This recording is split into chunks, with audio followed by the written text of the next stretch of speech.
Hello and welcome back to another episode of Critical Reactions with your host Bryan. We're going to do a creator request, which is where a smaller band gets in contact with me and asks me to check out their work. Today we're going to be looking at a band called VENTED.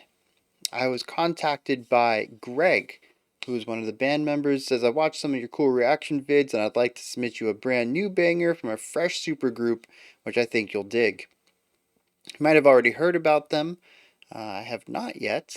It's a supergroup which started with the mighty Joey Jordison last year and features musicians from Death, Chimera, Devil Driver, Omega Diatribe, and Sinsanium. We just dropped our brand new music video. Please check it out below. We'd appreciate it if you could check out our stuff. I'm curious about your opinion as a composer. Cheers, Greg.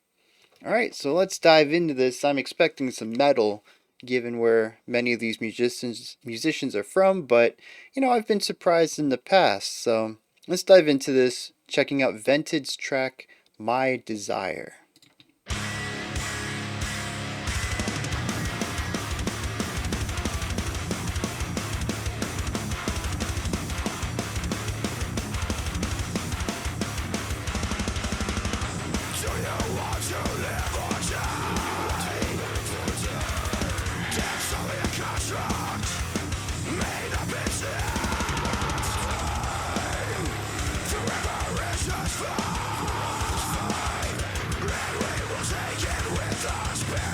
Super groovy so far.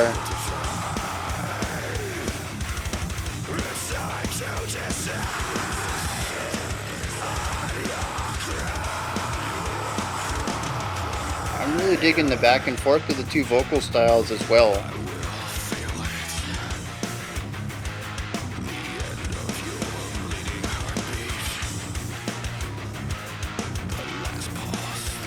Really fun hi-hat work on the drums.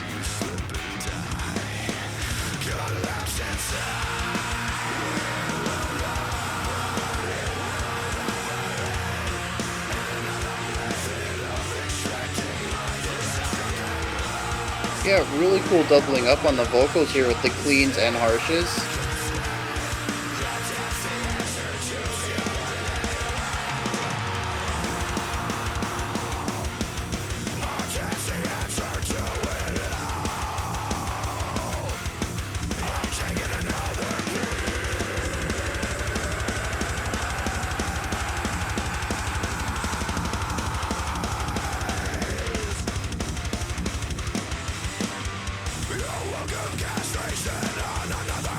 Oh, yeah, interesting time mod there.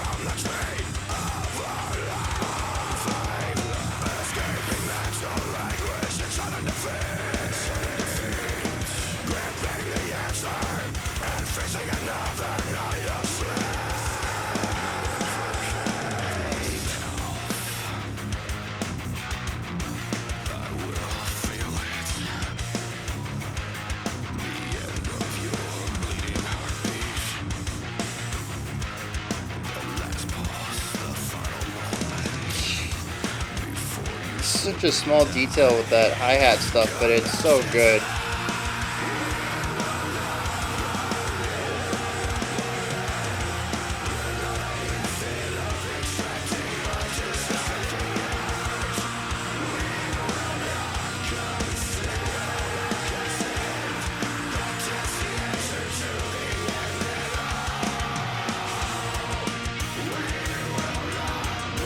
Yeah, opening the drums up a bit.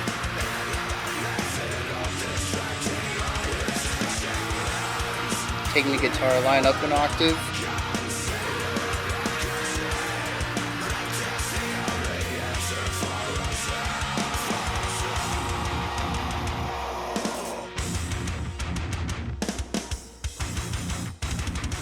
Breakdown or the ending?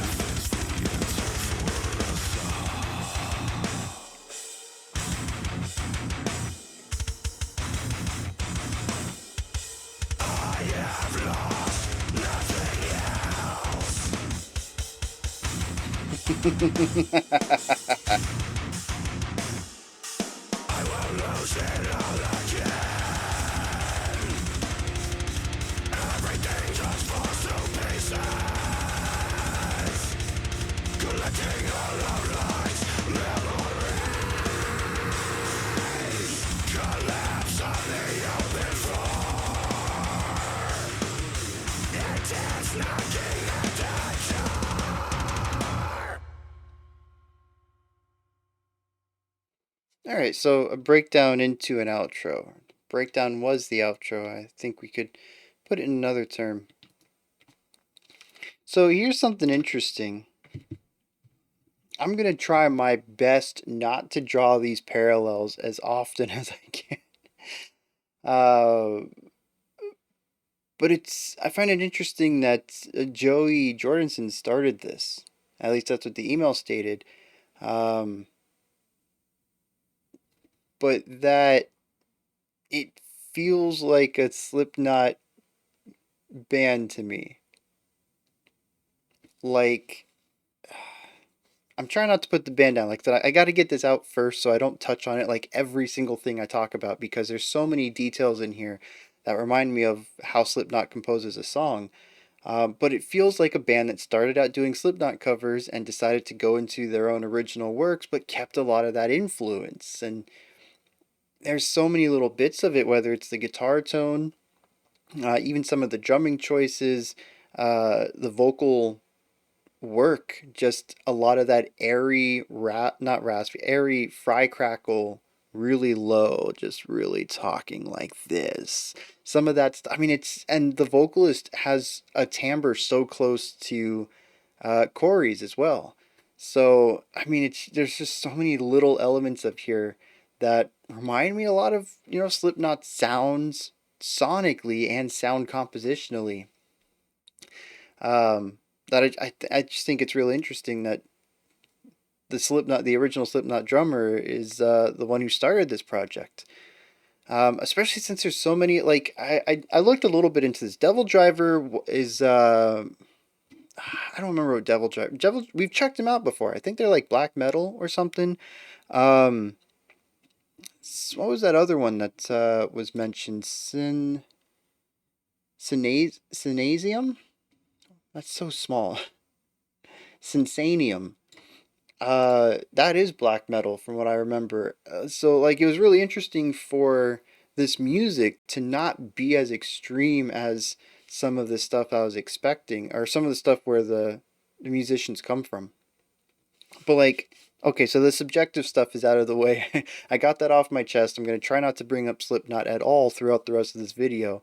I'm sure Vented wants to be, seen on their own ground and stuff like that. So, let's dig into what's going on here.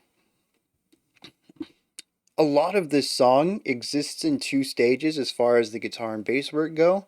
It's either right up at the neck, and we're playing around with, geez, maybe like three whole steps uh, from the lowest note to the highest note. There's just not a lot of range going on in our verse.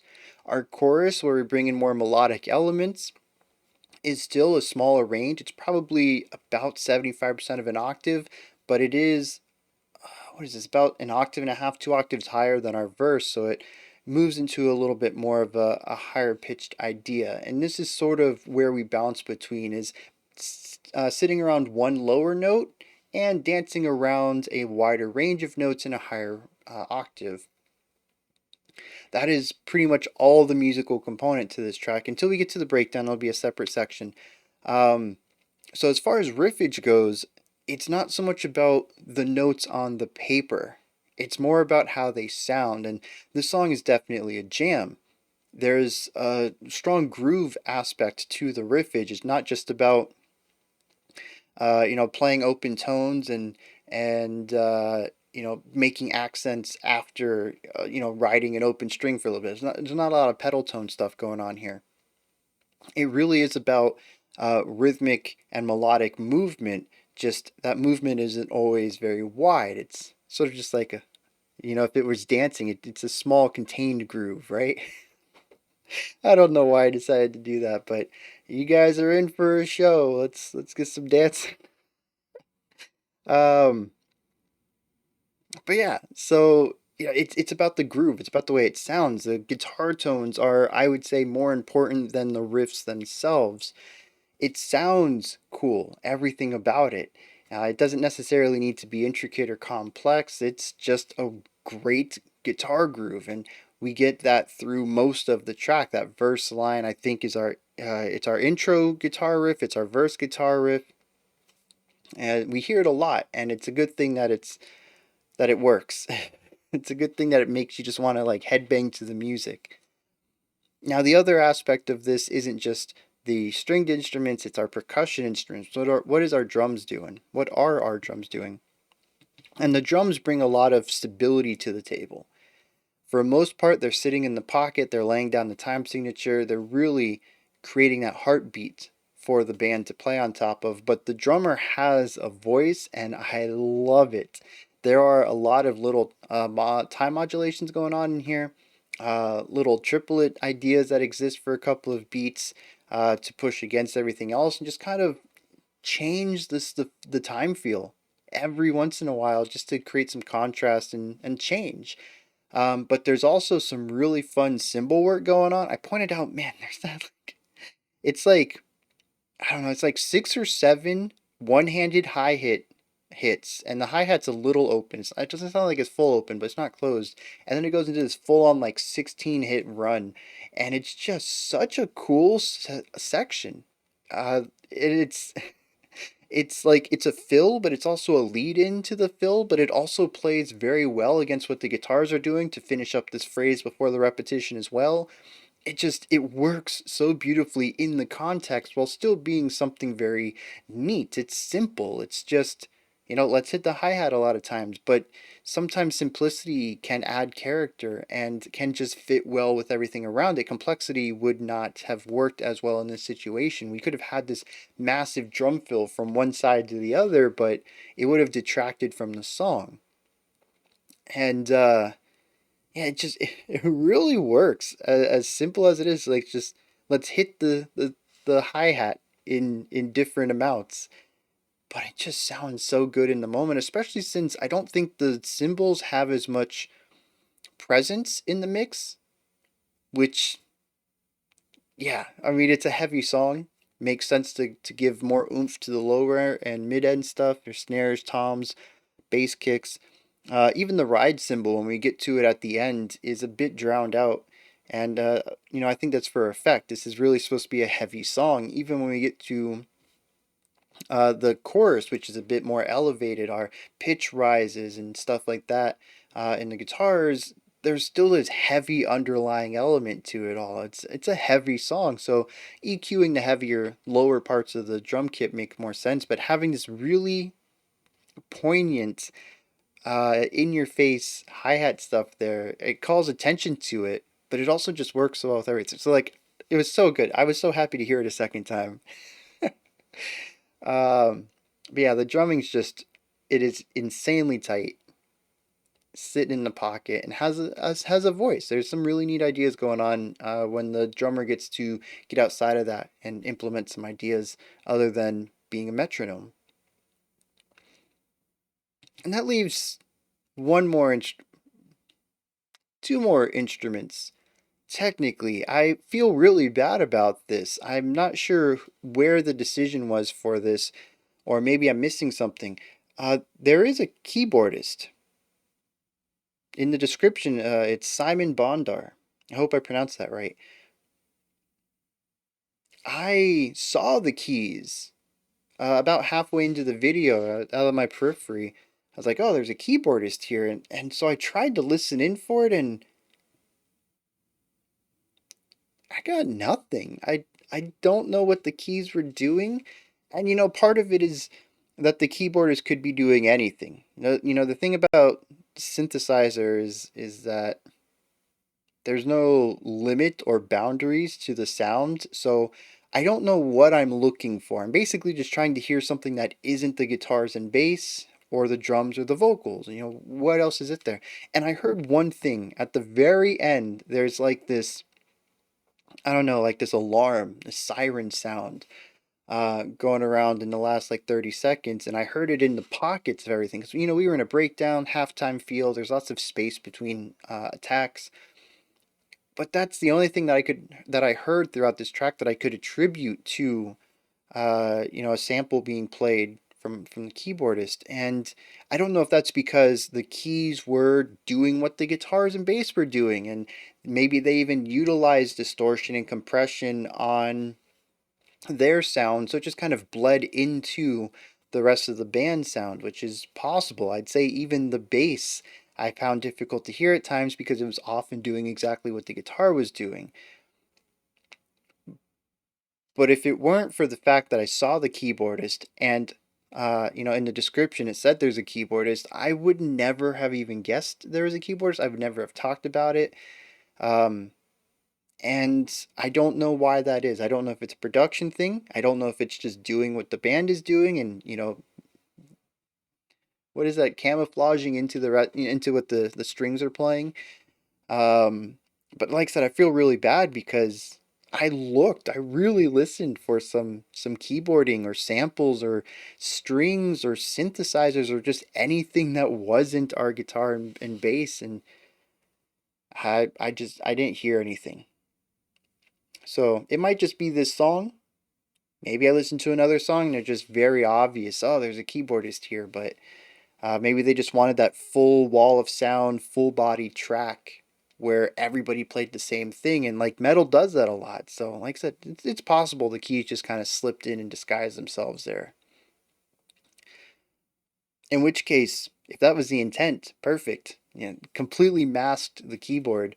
Um, but if you were aiming to be heard, maybe you're doing something completely outside the scope of the guitar and bass. I apologize for not hearing it. I do. Um, and that takes us to our vocals. And I don't really have much to say here that I haven't said before. The vocalist does just remind me of Corey so much from Slipknot. But I really love the way that things get layered in here.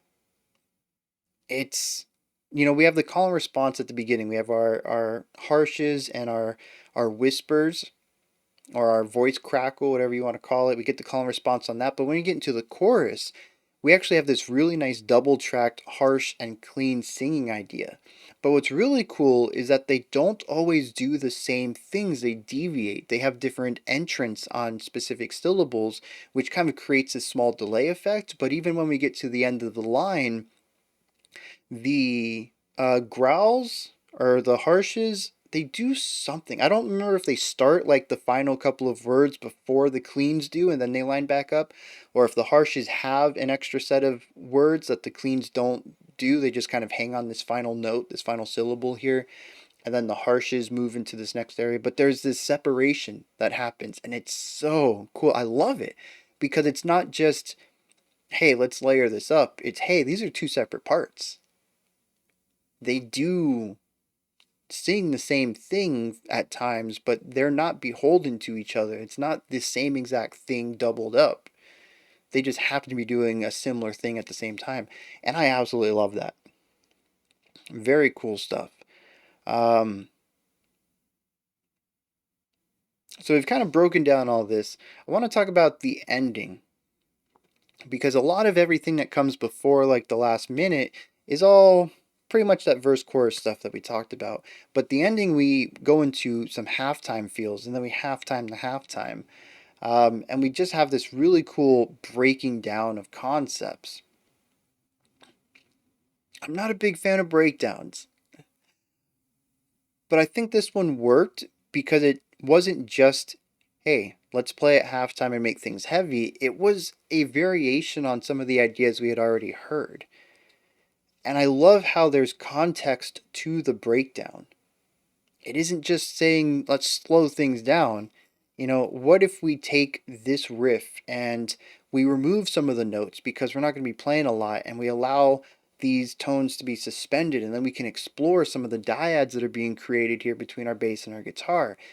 And we really let them, sit out and hang and resonate, and we can explore some of that. And the drummer gets some more space to slow down and create these pockets between the hits to fill in more intricately later.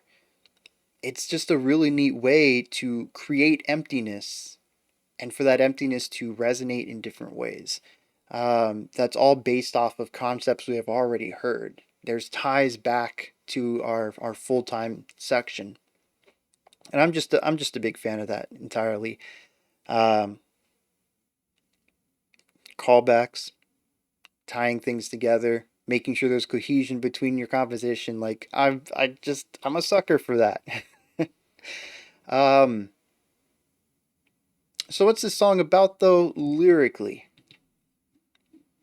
It's an aggressive revenge song is the best I got out of it.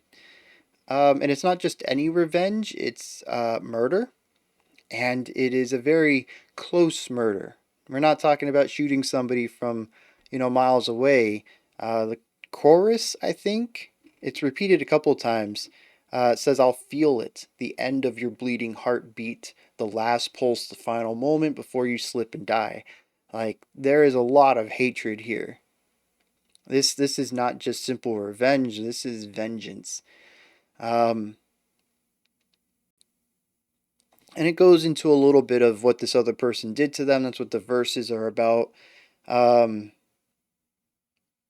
but yeah, I mean, it's an aggressive song about not liking somebody.